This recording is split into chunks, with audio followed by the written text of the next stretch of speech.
চলেন আমি আপনাকে বোঝাচ্ছিলাম তাহলে আল্লাহর কোরআন শরীফ বিনা ওযুতে স্পষ্ট করা যাবে না। আবার বলেছিলাম আমি আপনার কাছে কোরআন শরীফ যদি মোবাইলে ইনস্টল করেন অ্যাপস মোবাইল, বিনা ওযুতে তেলাওয়াত করা পড়া যাওয়া হাত দেওয়া যাবে না।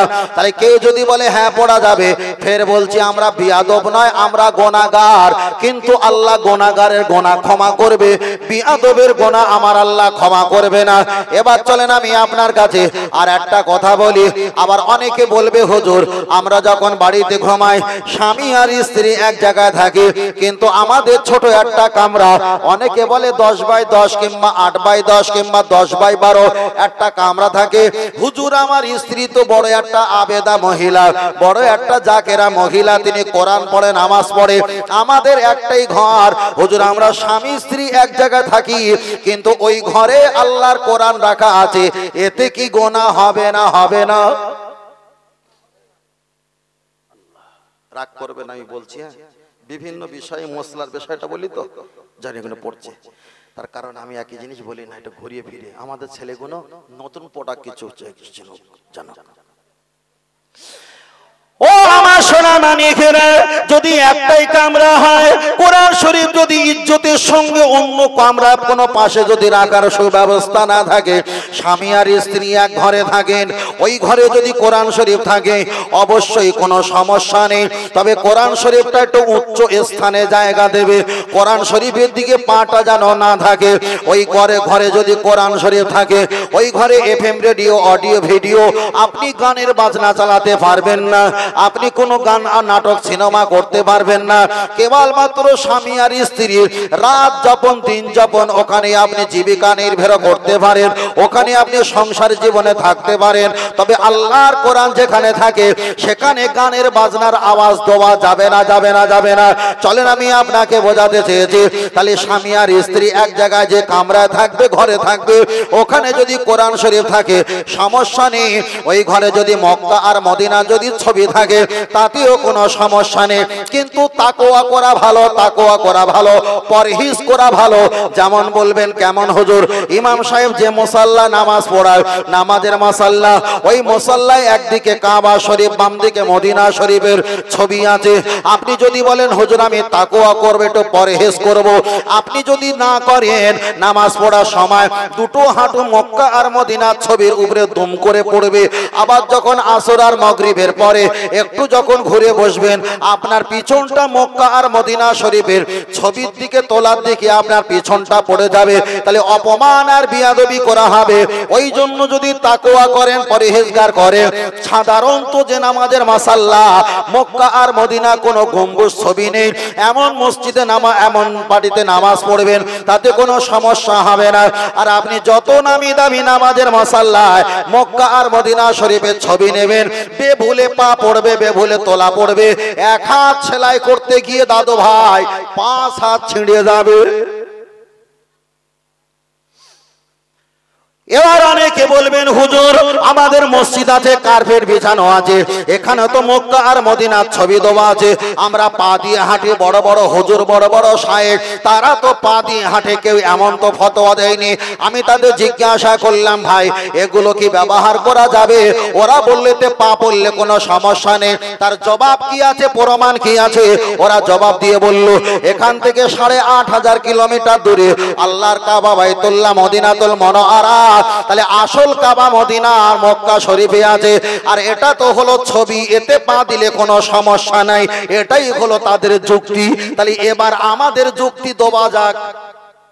ওদের যুক্তি শুনেছে মক্কা মদিনা আসল হলো ওখানে, এটা ছবি, পা দিলে কোনো সমস্যা হবে না। এরা আমাদের যুক্তি দেই, ওদের হলো শুধু যুক্তি, আর আমাদের হাত কোরআন থেকে যুক্তি।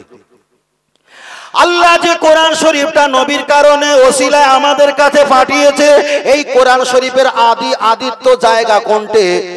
লাওহে মাহফুজ। ওখান থেকে কপি করে জিন্ডার করে কপি হয়ে জিবরিলের মারফত আমার নবীর কাছে এসেছে। অন্ধ্রপ্রদেশের কালি আর মধ্যপ্রদেশের কাগজ দুটো এক জায়গায় করে পেরেশে ছাপিয়ে কোরআন আমাদের কাছে এসেছে। তাহলে ছবিওয়ালা মক্কা মদিনায় এতে যদি পা দিলে গোনা যদি না হয় কেন, আসল মক্কার মদিনা সেখানে আছে। তাহলে কোরআন শরীফ তো এটা হলো নকল, এটা ছবি, আসল তো লাওহে মাহফুজে আছে। তাহলে এখানে যদি পা লাগে হাত লাগে বিয়াদবি হয়ে যায়, তাদের যুক্তিতে গোনা হওয়ার কোনো আশঙ্কা নেই। ওই জন্য ওরা ফতোয়া দিয়েছে বিনা ওযুতে কোরআন পড়তে পারো, মোবাইল অ্যাপস তোমরা বিনা ওযুতে ব্যবহার করতে পারো। বাবা আমরা বিয়াদব না, বিয়াদব না, আমরা গুনাহগার। আল্লাহর কোরআন জানিয়ে দিয়েছে যারা গুনাহগার সুম্মাস্তাগফিরনি গফারতু লাকা ওয়ালা উমালি, আমার কাছে তওবা পাঠ করবে, আমি আল্লাহ ওদের কান্না দেখে জীবনের গুনাহকে maaf করে দেব। তবে বিয়াদবের ক্ষমা নাই, আমরা গুনাহগার, আমাদের ক্ষমা আল্লাহ করবেই করবে। আর একটু জোরে হবে না? ফের বলছি ছেলেরা, যে বাড়িতে কোরআন আছে আপনার মা তেলাওয়াত করে, আপনার বোন তেলাওয়াত করে, আপনার ভাগ্নি তেলাওয়াত করে, আপনার বৌমা তেলাওয়াত করে, আপনার দেখা যায় চাচি দাদি নানি এরা কোরআন তেলাওয়াত করে। কোরআন শরীফটা যে কাপড়টা দেয় এই কাপড়টা হলো জুজদানি কাপড় বলা। কি বলে? জুজদানি কাপড়, লামা কাপড়, লাইকা কাপড়, বাটার কাপড় দোবা হয়, একটা গেলাফ হিসাবে কাপড় দোবা হয়। এই কোরআন শরীফটা ওরা একটা চুম্বন খায় না, মায়েরা বেশি, আমাদের চাইতে কোরআন শরীফ মায়েরা বেশি চুম্বন খায়। একদম সত্য কথা। এখানে যত হাফেজ আলেম আছে তারাই বলুক, আমাদের চাইতে মায়েরা যখন কোরআন তেলাওয়াত করা শেষ করে বেশি চুম্বন খায়। ওদের ভিতরে ভক্তি মহব্বত আছে। হ্যাঁ বাচ্চা, সে দেখেছে কি করছে দেখো। এই হলুদ যে গেঞ্জিটা আছে ওখান থেকে তুলে দাও, ও হেলান দিয়েছে আর বাঁদরামত জোর হচ্ছে ওখানে। এই হলুদ গেঞ্জিটা তোলো ওখান থেকে, তোলো ওখান থেকে, তোলো ওখানে না, ওরে ওপারে দাও, ওরে ওপারে দাও, পিছন দেখুক, ওপারে দাও, সরে দাও, কাছে না, ওখান থেকে এক হাত দূরে দাও। হ্যাঁ ঠিক আছে, ওর দিকে কেউ তাকাবি না, আমার দিকে তাকা, খেলা শেষ। দেখেছে? সহ্য করছিলাম, করে করে না হচ্ছে একেবারে সাইডে। আল্লাহ চলেন আমি আপনাকে বলছিলাম, তাহলে কোরআন শরীফের সম্পর্কে আপনার কাছে বলতে বলতে বিষয়টা আমি আপনার কাছে বলেছি। তাহলে কোরআন শরীফ যদি বাড়িতে থাকে অবশ্যই ওখানে আপনি থাকা খাওয়া দাওয়া লেনদেন করতে পারেন, এতে কোনো সমস্যা হবে না, হবে না। ও বাবাজিরা, কোরআন শরীফ যদি হাত থেকে পড়ে যায়, কোরআন শরীফ হাত থেকে পড়ে গেলে আমরা কি করি? ইমাম সাহেবের কাছে ফতোয়া জানতে গেছে, ইমাম সাহেব ফতোয়া দিয়েছে তুমি কি গরিব মানুষ? হ্যাঁ আমি গরিব মানুষ। বাবা 2 কেজি লবণের দাম দিয়ে দাও। তুমি কি গরিব মানুষ? জি আমি গরিব মানুষ। বাবা 2 কেজি চাউলের দাম দিয়ে দাও। তুমি কি গরিব মানুষ? জি। তুমি 2-4 কেজি আটার দাম দিয়ে দাও। তাহলে কোরআন শরীফ পড়ে গেলে আটার দামে বিক্রি হচ্ছে, লবণের দামে বিক্রি হচ্ছে। এবার বলেন কোরআনের ইজ্জত বাড়ছে না কমছে? যে ছেলেটা কোরআন শরীফ পড়ে গিয়েছে, হাত থেকে বেভুলে পড়ে গিয়েছে, উনি কোরআন শরীফ পড়ে যাবার কারণে কাফারা আর সাদকা অনুযায়ী উনি যখন সামানপত্র দিতে যাবে 2 কেজি চাউল, 2 কেজি চাউলের দাম কত? নিম্ন সংখ্যা ধরে নিলাম 100 টাকা। তাহলে যে ছেলেটা 100 টাকা চাউল কিনতে গেছে ওর কাছে কিন্তু 20,000-22,000 টাকা দামের মোবাইল আছে। তাহলে একটা মোবাইল যদি হাত থেকে পড়ে যায়, ডিসপ্লে পাল্টাতে গেলে যদি 2,400-3,000 টাকা যায়, কোরআন শরীফ পড়ে গেলে 100 টাকা চাউল দিয়ে দাও, এটা কি তোমার বাপের ফতোয়া? ও ভাইরা, আমি আপনাকে বলতে চেয়েছি, ফতোয়াটা আমি আপনার কাছে ক্লিয়ার করে বলছি। আল্লাহর কোরআন যদি কোনো হাত থেকে পড়ে যায় বেভুলে বেভুলে, ইচ্ছাকৃত ফেললে তো ঈমান থাকবে না। বেভুলে যদি পড়ে যায় আগে আল্লাহর কাছে তওবা পাঠ করো, আর কাফারা হিসাবে একটা খাসি দিয়ে তুমি কাফারাটা আদায় করো। তাহলে জন্মের মতো হাত থেকে কোরআন পড়ার নাম ভুলে যাবে। সমাজের এমন মূর্খ আলেম দুনিয়াতে সমাজে হয়ে গেছে, হাত থেকে কোরআন পড়ে গেছে, চাচিমা একটু ঘাড় কেঁদে কান্নাকাটি করেছে, আর ইমাম সাহেব ফতোয়া দিয়েছে চাচিমা ও টেনশন করতে হবে না, তুমি একটু তওবা পাঠ করো, কান্নাকাটি করো, আর 10 টাকা 20 টাকা মসজিদে দান করে দাও। মানে কন্টাক্ট নিয়ে এসেছে। আল্লাহ ওরে বলে দিয়েছে, কন্টাক্ট নিয়ে এসেছে যে আমার কোরআন শরীফ পড়ে যায়, 200 টাকা মসজিদে দিয়ে দিলি আমি আল্লাহ বিরাট বড় লোক হয়ে যাব। আল্লাহ কি টাকা নেওয়ার জন্য আসল ভেতরে বসে আছে? আল্লাহ। ও আমার সোনা মানিকেরা গিয়ে চলে যাওয়া যায়, লক্ষ্য করে দেখা যায়। ফের আমি আপনাকে বলছি বাবা, আপনাকে বিয়াদব হওয়া চলবে না, আপনাকে ইজ্জতওয়ালা হতে হবে, ইজ্জতওয়ালা হতে হবে। আমার আল্লাহ পাক পবিত্র, আপনাকে পাক পবিত্র হতে হবে। তাহলে কোরআন পড়ে গেলে আপনাকে সম্মানে ইজ্জতের জন্য কাফারা দিতে হবে। এবার আমি আপনার কাছে একটাই কথা বলছি, কোরআনের ইজ্জত যদি দেওয়া হয়, এখানে যারা আছে আমরা তো কোরআনের ইজ্জত দেইনি। যদি বলেন হুজুর দলিল দাও, প্রমাণ দাও, চলেন আমি আপনার কাছে বলছি, আমি 2 ঘন্টা এখানে ওয়াজ নসিহত করব, আমাকে দেবে হাজার হাজার টাকা। আপনাদের মাদ্রাসা যারা শিক্ষক আছে, বাচ্চাদের কোরআন পড়াবে 1 মাস, তাদের দেবে কত টাকা? তাহলে 1 মাস বাচ্চার কোরআন পড়ালে তাকে দেবে হয়তো 2000 কে 3000 টাকা। আমি 2 ঘন্টা বক্তব্য করব, আমাকে দেবে হাজার হাজার টাকা। এবার বলেন কোরআনের দাম বেশি দেওয়া হচ্ছে না ওয়াজের দাম বেশি দেওয়া হচ্ছে? চলেন আমি আপনাকে বোঝাতে চেয়েছি, লক্ষ্য করে দেখা যায় একটা মসজিদে ইমামতি করলে হয়তো 6000 7000 টাকা 5000 টাকা পাওয়া যায়। ওয়াজ নসিহত করলে ঘন্টা কি ঘন্টা অনেক টাকা পাওয়া যায়। আপনি বলেন 1 ঘন্টা 2 ঘন্টা বক্তব্য করলে এতটা সম্পদ যদি পাওয়া যায়, মসজিদে 1 মাস মসজিদে ইমামতি করলে 6-7 হাজার টাকা পাওয়া যায়। এবার বলেন মসজিদের ইমামের মর্যাদা বাড়ছে না কমছে? কমছে। চলেন আমি আপনাকে বোঝাতে চেয়েছি, আপনাদের পাড়ার ইমাম সাহেবকে বললেন ইমাম সাহেব, কিংবা হাফেজ সাহেবকে বললেন হাফেজ সাহেব, আমার আব্বা যে মারা গেছে তার সবরেসানির জন্য একটু কোরআন খতম করতে হবে। আল্লাহর কোরআন শরীফ যদি একটা মানুষ ভালো করে তেলাওয়াত করে, কমপক্ষে 12 থেকে 13 ঘন্টা স্পেশাল সময় লাগবে। একটা কোরআন খতম করতে গেলে 12 থেকে 13 ঘন্টা সময় লাগবে। তাও পড়তে হবে খাওয়া দাওয়া প্রসাব পায়খানা বাদ দিয়ে। কেমন ভাবে পড়তে হয় প্র্যাকটিক্যাল দেখায়। বিসমিল্লাহির রহমানির রহিম। ওয়া ইদ কুলনা দুকুলু গাজিল করিয়া তাফাকুলু মিনকা হাইযু সে তোমরা কত মদখুলুল বাবা সাজ্জাদা ওয়া কুলু হিত্তাতুন নাগফিরি লাকুম খাতায়াকুম সানাজিদুল মুহসিনিন ফাবলাল্লাযিনা জালামু ওয়া কওলান গরাল্লাযি কিলা লাহুম ফানজালনা আল্লাযিনা জালামু রিজামিনা সামাই বিমা কানু ইয়াফসুকুন। এই রকম স্পিরিটে পড়লে 12-13 ঘন্টা কিংবা 10 ঘন্টা সময় যাবে। তাহলে একটা হাফেজ সাহেব ইমাম সাহেব আল্লাহর কোরআন যদি রক্ত ঝরিয়ে 10 ঘন্টা তেলাওয়াত করে একটা খতম পড়ে, আপনারা কত দেবেন? একটা খতম পড়ালে কত দেন? কথা বলে না। আরে 200-400 নয় 500 টাকা দেন। তাহলে একটা খতম পড়তে ভালোভাবে খতম পড়তে সময় লাগে 10 ঘন্টা ধরে নিলাম। তাহলে 10 ঘন্টা খতম পড়তে গেলে আপনারা আমরা দেই কত? 500 টাকা। এবার বলে 2 ঘন্টা ওয়াজ করলে পায় হাজার হাজার টাকা। তাহলে খতম পড়লে 10 ঘন্টা 500 টাকা, 2 ঘন্টা ওয়াজ করলে হাজার হাজার টাকা। যারা সমাজে 500 টাকা দিয়ে খতম পড়াও, একটা বার পকেট খুলে আর বুকের বোতাম খুলে দেখো, তোমার খতম হয়নি, শুধু ভেলিগুড়ের পানি দেওয়া হয়েছে, রুগীও মরিনি, রোগও সারিনি, ব্যবসায়ীটাই চলেছে। কথা বোঝাতে পারিনি? মাইকে কথা বলছি, মাইকে। আপনি কোরআন পড়তে পারেন, আমিও পারি। তাহলে একটা কোরআন খতম করতে গেলে যদি 3টে হাফেজ সাহেব লাগে, 3টে হাফেজ সাহেব লাগলে সেখানে তো বাবা 3 ঘন্টা করে সময় দিতে হবে। তাহলে 9 ঘন্টা। আপনি যদি 500 টাকা দাও, মাত্র তো 250 টাকা করে তো হয় না, 200 টাকা করে তো হয় না, ঠিক না বে ঠিক? এবার বলেন এখানে যদি 3 ঘন্টা ধরে একটা হাফেজ সাহেব যদি তেলাওয়াত করেন, তাকে যদি 150 টাকা 200 টাকা ভাগে পড়ে, স্ত্রী সমাজ আর সংসার কি বাঁচবে? এবার যদি বলেন হুজুর আপনি আমার 3টে খতম পড়ে দাও, কেন 500 টাকা কম দামে মাল পেয়েছে, 3টে খতম পড়ে দাও। 3টে খতম পড়ে দিয়েছে। দোয়া করব তো আমি মফিজুল হুজুর, দোয়া করব তো আমার ভাই, দোয়া করব তো ইমাম সাহেব। কিভাবে দোয়া করে নিজে বাঁচতে হয় সেটা আমি করে নেব। তাহলে সমাজে ধোঁকা আমরা দেইনি, সমাজে ধোঁকা আপনারা দিচ্ছেন। যাকে যেমন যোগ্যতা হিসাবে টাকা দেওয়া দরকার সেখানে আপনারা টাকা দেন না।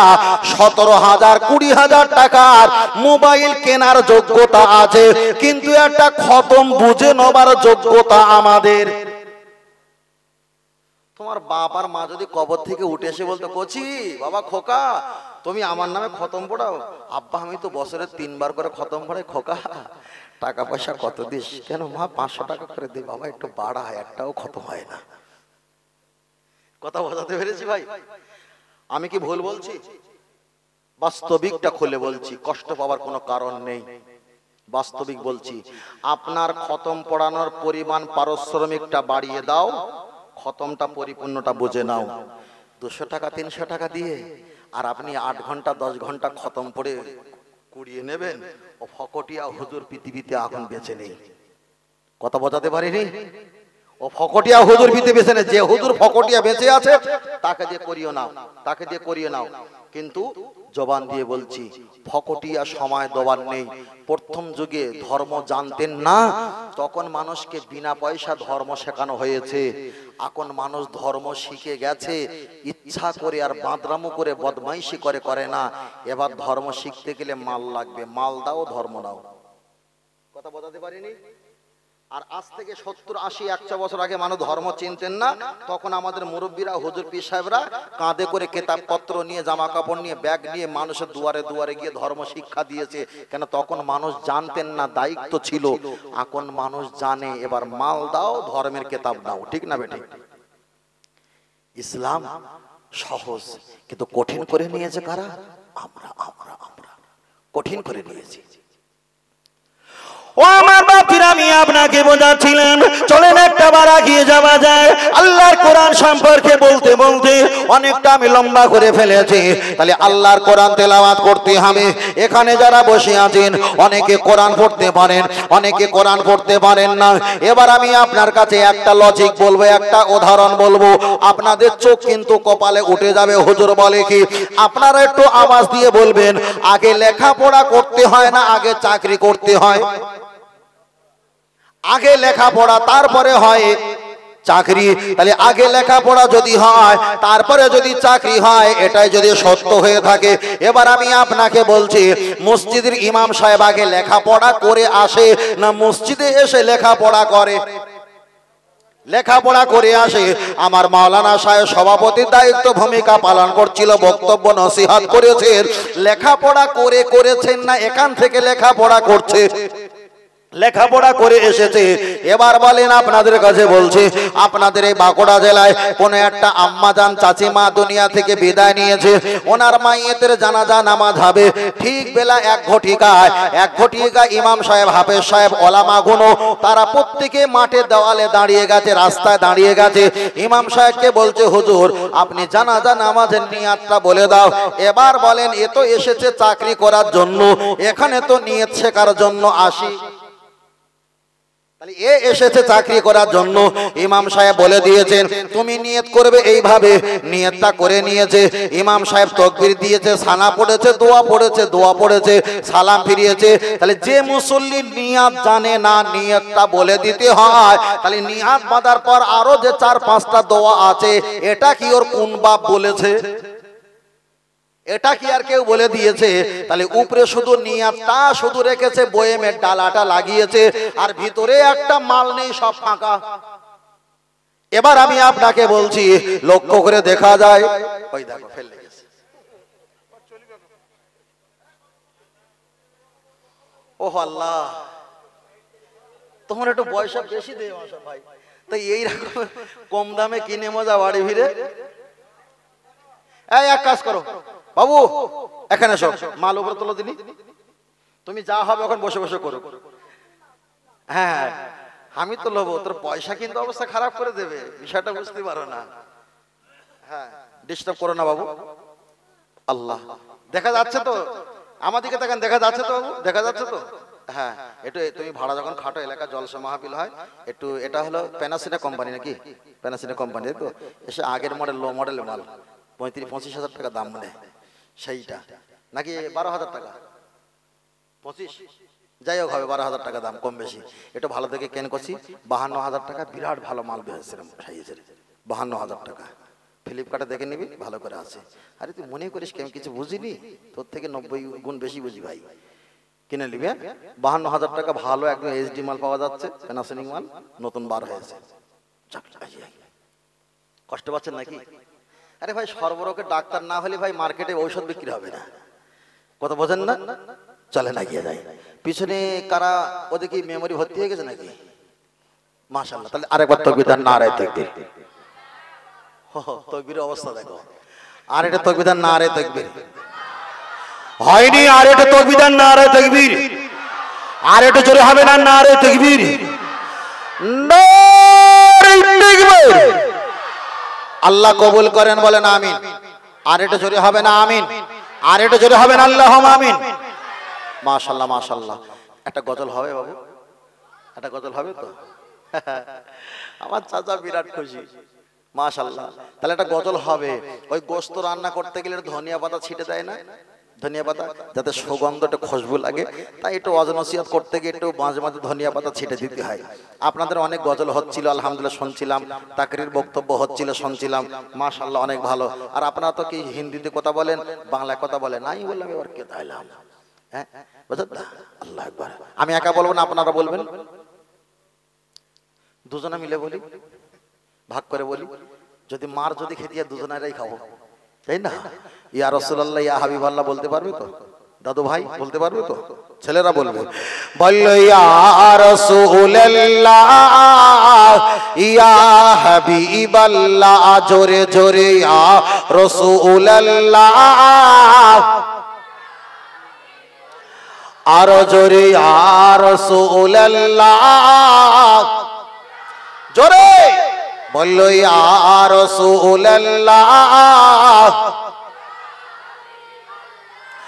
গোলাপ নীলম, গাধা নীলম, নীলম রজনী গন্ধা, মনের সৌখে মালা গেঁথেছি সকাল থেকে সন্ধ্যা।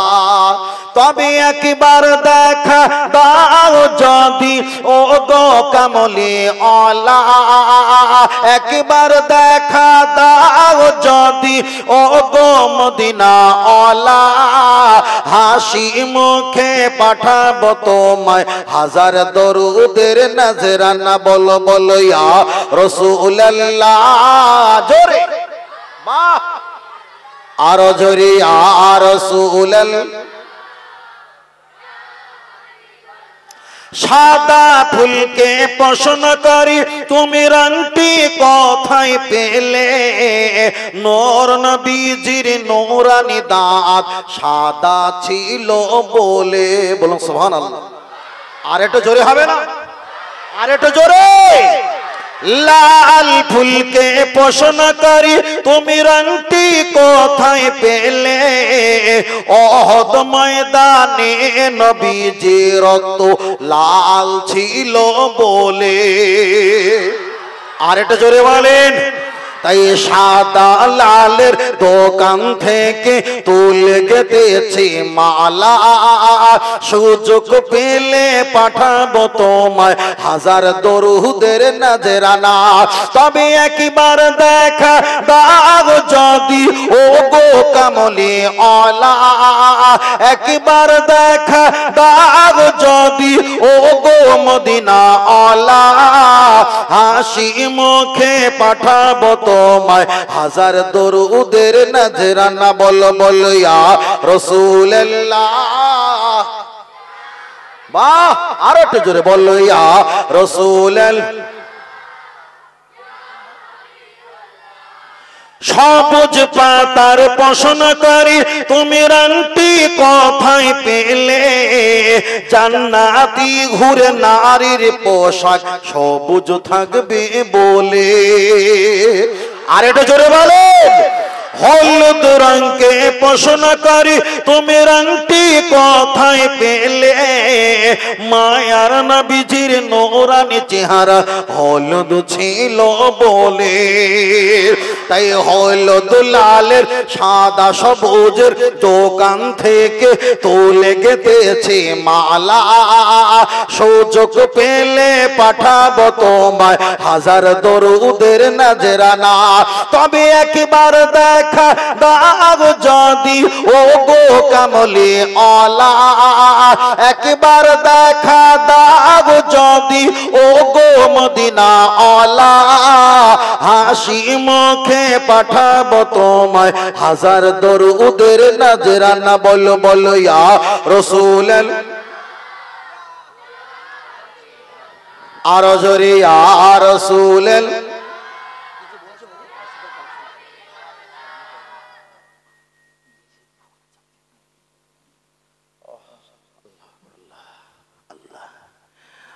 বলছে কি জানো, আজরাইল ওই গেটের কাছে দাঁড়িয়ে আছে। কথা বুঝতে পারেন না? আজরাইল ওই গেটের কাছে দাঁড়িয়ে আছে, ভয় লাগছে। বেশি কথা বললে ভুল হয় না? হয় না? হয়। আব্বাজি গরু নিয়ে ঘাস খাওয়াচ্ছিল, আমি ছাদের উপর থেকে বলছি, আব্বাজি জোহরের নামাজের সময় হয়ে গেছে, ইমাম হুজুর তো আজান দিয়েছে, আর 13 মিনিট বাকি আছে, আপনি উজু করে নেন, জামাজ পড়ে নেন। তা আব্বাজি বলছে, আর ভাই বলিস নি, গরুটার শরীর খুব খারাপ। আমারে ভাই বলে ফেলেছে। আমি মায়ের কাছে গিয়ে বলছি, মা আব্বাজি আমারে ভাই বলে ফেলেছে। বলে তাই? বলছে হ্যাঁ। কি বলছে, কি গো ছেলেরা নাকি ভাই বলে ফেলেছো? বলে আর মা বলিস না, মাঝে মাঝে হয়ে যায়। কথা বোঝেন না? তাহলে বেশি কথা বললে ভুল হয় না? হয় না? ভুল হয় তো হয়। ওরে সর্বনাশ, এটা তো একটা গ্রুপ তৈরি হয়ে গেছে। অয় অজগার, আয়ামটি অজগর সাপ তাড়া দিলে আম পেড়ে খাবি, এমনি তো মূর্তি উঠিস নি। হ্যাঁ, অজগর সাপ তাড়া দেবে, ও আম পেড়ে খাবে, এমনি কি আমরা প্রস্তাবিতে উঠি? উঠি না। এসব বইতে যারা লিখেছে তারা 1-8 কলকে গাঁজা খেয়ে লিখিনি, 2-4 হাজার কলকে গাঁজা খেয়ে লিখেছে। আমি যদি ব্যাখ্যা করে বলি, আপনার চোখ কিন্তু কপালে উঠে যাবে। ওই বইতে লেখা আছে, যত মত তত পথ, কাল্লিগিষ্ট রাম আল্লাহ সবই এক, ইমান শেষ। ওতে লেখা আছে আব্দুল মাঝি চুচলতার দাড়ি, গোপ্তার কামানো মাদাদার। আহা, ছেলেরা কলম দিয়ে পেন দিয়ে ওখানে বুলায়, অপমান করা হয়। ওখানে অন্য কোনো কুলাঙ্গা ছিল না, দিতে পারোনি। কথা বোঝাতে পারিনি? এসব যারা লিখেছে তারা যদি বেঁচে থাকতেন, ওদের নামে আমরা মাস পিটিশন করে অ্যাপ্লাই করতাম, যে সাম্প্রদায়িক তৈরি করে গেছে। আর স্বাধীনতা দিবসের দিন তাদের রেখে দিয়ে মাথায় করে ফুল দেওয়া হয়, বুঝলেন না? ফুল দেওয়া হয়। ওরা ক্ষতি উপকার করেনি, বরং ক্ষতি করেছে, ক্ষতি করেছে।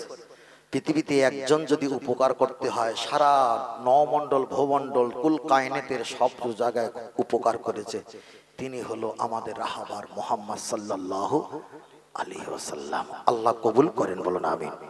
মাশাআল্লাহ। আমরা এই যে নামটা বলে আপনারা চুমু খেয়েছেন, মনটা খুব ভালো লেগেছে। আমি চুমু অনেকবার খাইনি, এটা আমার দুর্বলতা, আপনাদের দুর্বলতা, কিন্তু আমরা খাবার পক্ষে না বিপক্ষে? পক্ষে। খাইনি, এটা আল্লাহ ক্ষমা করুক, কিন্তু খাবার পক্ষে। কে বলে হচ্ছে নবীর নাম শুনে চুমু খেতে হবে? কোন হাদিসে আছে? হাদিস পরে। তোমার বাড়ি ছোট মেয়ে আছে? জি। ছোট ছেলে আছে? জি। তোমার ছেলে মেয়েকে চুম্বন খাও না? খাও না? বলছে হ্যাঁ খাই। তাহলে ছেলে মেয়েকে যদি চুম্বন খাও, নবীর নাম শুনে চুম্বন খেলে অসুবিধা কি আছে? যে দলিল রাসূল বলেছে, মেয়ে ওয়ালাদিহি ও ওয়ালাদিহি, তোমার ছেলে মেয়ের অপেক্ষায়, বাপ মায়ের অপেক্ষায় আমাকে বেশি না ভালোবাসতে পারলে ইমানদার নয়। তুমি নবীর নাম শুনে চুমু খাওনি, ছেলে মেয়ের নাম শুনেছো, ফটো দেখেছো, মারা যাওয়ার পরেও তাকে চুম্বন খাচ্ছ, তাহলে তোমার ভিতরে ইসলাম আছে, ইমান নেই। বুঝলেন না? মেরা পাস আসলে नहीं वो पर नकली है, मेरा पास असली नहीं आया था नकली कैसे पैदा हुआ। আমরা আসল, আমাদের পরেই তো নকল তৈরি হয়েছে। বুঝলেন না? আল্লাহ আল্লাহ। চলেন, আমি আপনার কাছে বেশি লম্বা করব না, একেবারে সময়টা সংক্ষেপ, আর আধা ঘন্টা আছি। আপনারা কি আধা ঘন্টা থাকবেন? এবার চলেন, আমি আপনার কাছে বলছি, বিষয়টা আমি লম্বা করব না, বিষয়টা একেবারে শেষবারের দিকে। এটাই আপনাদের মসজিদ ঘর, মসজিদ ঘর। এবার একটা বার আগিয়ে চলে যাওয়া যাক, লক্ষ্য করে